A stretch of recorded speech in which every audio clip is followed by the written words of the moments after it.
The physician insisted she was a huge fan of Prince Philip, but noted the time is not right for the government to undertake major investment for a new yacht. Reports over the weekend have suggested Westminster is looking into having a new yacht to succeed the Queen's beloved HMS Britannia, which was decommissioned in 1997, built. But Dr. Jarvis dismissed the idea as she suggested the move is smacking of colonialism. Speaking on the Jeremy Vine on 5 show, the broadcaster said, "I don't think the royal family would want this. This is £200 million. I'm a huge fan of Prince Philip. I'm a huge fan of the Queen. Absolutely. He had a very fine, a very proud naval history, but the time to have done it might have been when the decommissioned Britannia. It is certainly not now when we are in the most parlous financial state." She continued, "And this idea. We're not going to get back the money that we spend on this, and this, frankly, is smacking of colonialism to me. Look, we are a big international power. We may be little, but look how big we are on the world stage."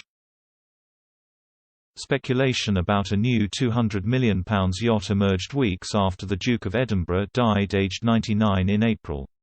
Prince Philip served as Lord High Admiral from 2011 until his death, and maintained a close relationship with the British Navy since giving up his career in 1952. The Duke became a naval cadet in 1939 when he enrolled at Dartmouth and later served as an officer throughout the Second World War. In 1945, Prince Philip was a first lieutenant on HMS Welp as it escorted USS Missouri to rejoin the American fleet off Japan, and he was in Tokyo Bay as Emperor Hirohito surrendered after 6 years of war. He continued to serve, both in the UK and in Malta, until the Queen ascended the throne in 1952 and served in various honorary capacities for the rest of his life. The Duke of Edinburgh stood by Her Majesty's side as she watched her beloved Britannia being decommissioned 22 years ago. Writer Nina Maiskow noted the decommissioning of HMS Britannia was a particularly harsh blow to Her Majesty because of the prominent role the yacht had played in the royal family's life.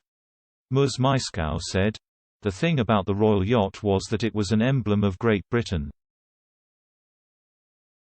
It was used in all sorts of ways and PR things. They'd sail into the harbour somewhere and then the dignitaries would come aboard and they'd be hosted.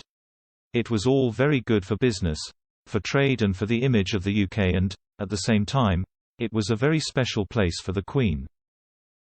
She continued, "There's wonderful footage of the Queen, the Duke of Edinburgh with the royals when they were young, really loving being on the Britannia because they were safe. They were away from public gaze, they could actually be themselves. It was particularly dear to the Queen's heart. They would sail around the UK or sail to Scotland in the summer.